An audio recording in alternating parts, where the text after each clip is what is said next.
I am joined today with Robert Stevens of RS Hydro and Proteus Instruments. He's the managing director and the originator of this concept as far as water quality sensing. And so without further ado, Rob is based in Stoke Priory, England, which seems like it is devoid of a lot of buildings and things from my map reading. And so anyway, I'll just have him take it away because this is very interesting stuff. Hi, Rob. Hi, thanks very much, Dennis. You're actually quite right. There aren't that many buildings, and unfortunately, there are no castles or any beauty spots near us. But and I don't live near this coastline, unfortunately. But there you go. No, thanks very much, everybody. I'm here today to just give you a quick overview of Proteus and some recent developments and its ability to be able to measure coliforms in real time. So without further ado, we'll just give you a bit of an introduction. First of all, Proteus Instruments has really been a story of innovation. We started the idea back in 2013, and like a lot of innovations, they can take an awful long time. We started out by doing what's known as a knowledge transfer partnership. There'll probably be something very similar in the States. But it's effectively where a commercial company gets together with a university to extract academic excellence, puts it into a company. In effect, the whole idea is to try and create jobs. And the whole thing's funded by a government institution known as Innovate UK. Incredibly successful. End product was that we created an instrument that can measure BOD and coliforms in real time. So as I said, we've been doing the research into this since 2013. The resultant sensor can measure BOD, COD, TOC, DOC, and various coliforms all in real time, but with supporting parameters, things like turbidity, pH, GO, and conductivity, which are quite often used for water quality purposes. We officially launched the company in 2018 at probably the world's largest wastewater show, IFAT. We were literally lynched for 5 days, and as a result of that, and the couple of years since that, we've appointed in excess of 35 distributors around the world. Closer to home for you guys, we've launched the first real-time coliform platform in the USA, and this is in Chicago. I understand Chicago is certainly an area of water engineering or water technology excellence. So it's quite appropriate that it was launched there. You can actually visit the platform by just typing in H2 Now Chicago, and you'll be able to see real-time data there. More recently, just last week, we won the Institute of Water National Innovation Award, which really sort of is really quite exciting for us, and it really does let people know the sort of the measure of our success in terms of innovation. A couple of case studies really to sort of give you an idea of what we've been doing. First of which is an instrument network which has been deployed down the whole of the River Ganges in India.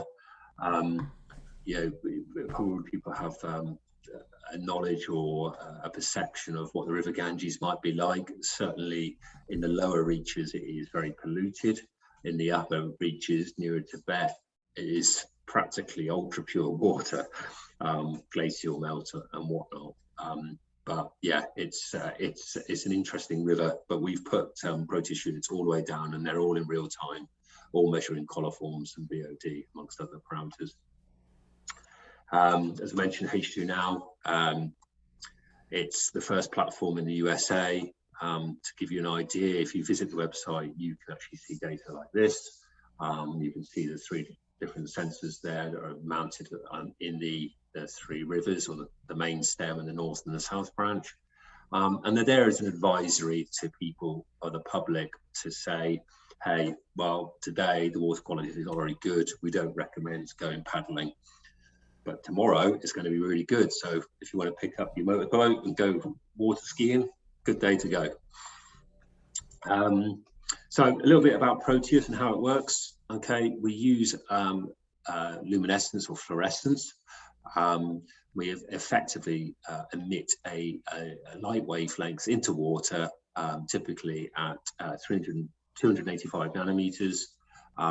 The amino acids, the microbes then get excited and they re-emit that light at a higher wavelength, which is 355 nanometers. And basically we are measuring that. It's a very targeted approach to measurement with very few interference. This is a sort of graphical representation of the water matrix, and you have two circled areas. The peak T is the one that we're most interested in here, and that is where we're looking for coliforms and BOD and COD. The peak C further up is actually for the carbons. So if you're interested in DOC and TOC, that's where we measure, and we can do that simultaneously.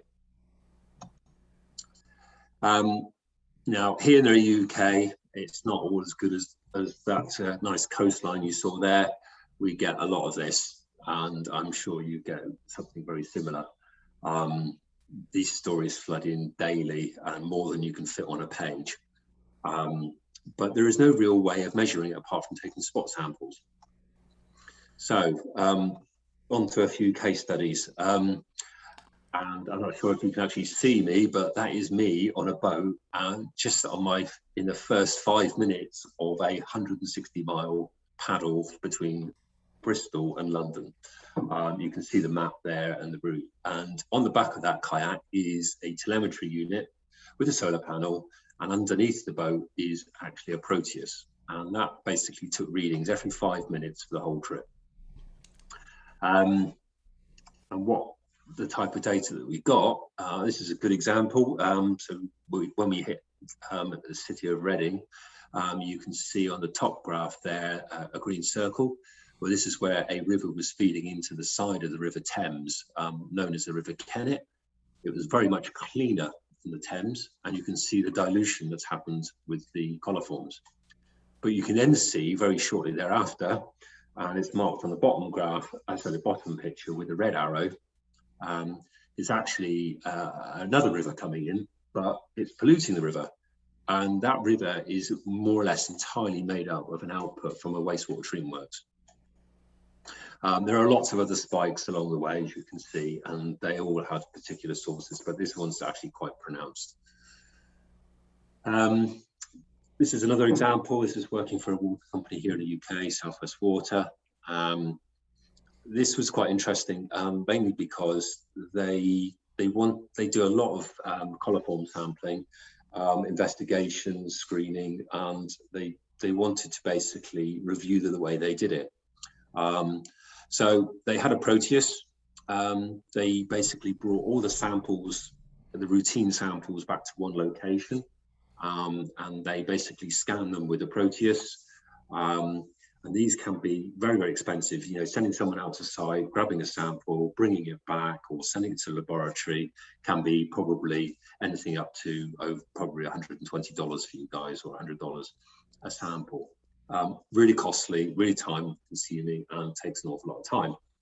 So what they did was they scanned them all, and they realized that they don't need to send off every sample. So they only sent off the high values.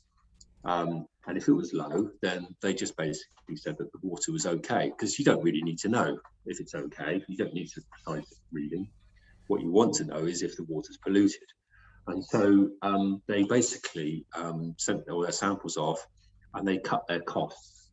Now, the water company has now standardized on using a Proteus to measure all their bathing waters. And you could actually even just take the Proteus to the bathing waters, dip it in the water, and if it was low, then it's just passed. It's an instant pass. If it was high, you can take a sample and send it off, or you can actually use the value that it's attained. But ultimately, it reduces costs, time. You could sample more sites. You could use a heck of a lot less resources and people, and you certainly reduce your carbon consumption. There's the data. This was the first round of testing that they ever did. And they've now taken it on to do other projects. but results obviously speak for themselves. Another one, this one's in South Wales. This is for E. coli monitoring. Okay, the graph there is coloured red, white and green. And those colours represent the, starting from the bottom, excellent, good and poor water quality standards that we use in the UK. Now, probably half of that data is just about in the green and the white, which is okay, which means that you can go swimming in it, but a lot of it was actually in the red. It would have actually meant that this place here, that water park, they should have closed. They didn't, because they had no way of knowing what the water quality was. They would take a sample once per week, and if you were to take a sample once per week, you could be anywhere on that graph. So pot luck. So you can see the advantage of real-time data. This is Manila Bay in the Philippines. They've taken a slightly different tact.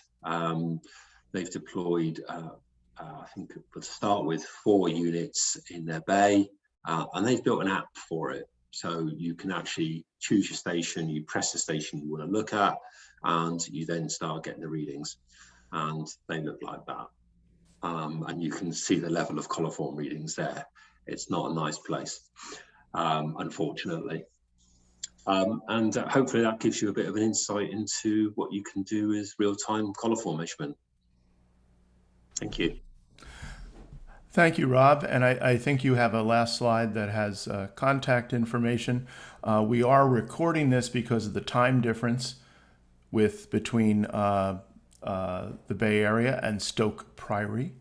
And but we will have chat that we will pass on. It's maybe not real-time chat, but it will be email time. And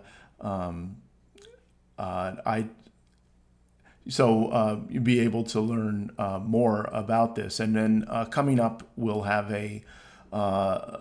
basically it'd be like a vision of Proteus in the field with drones.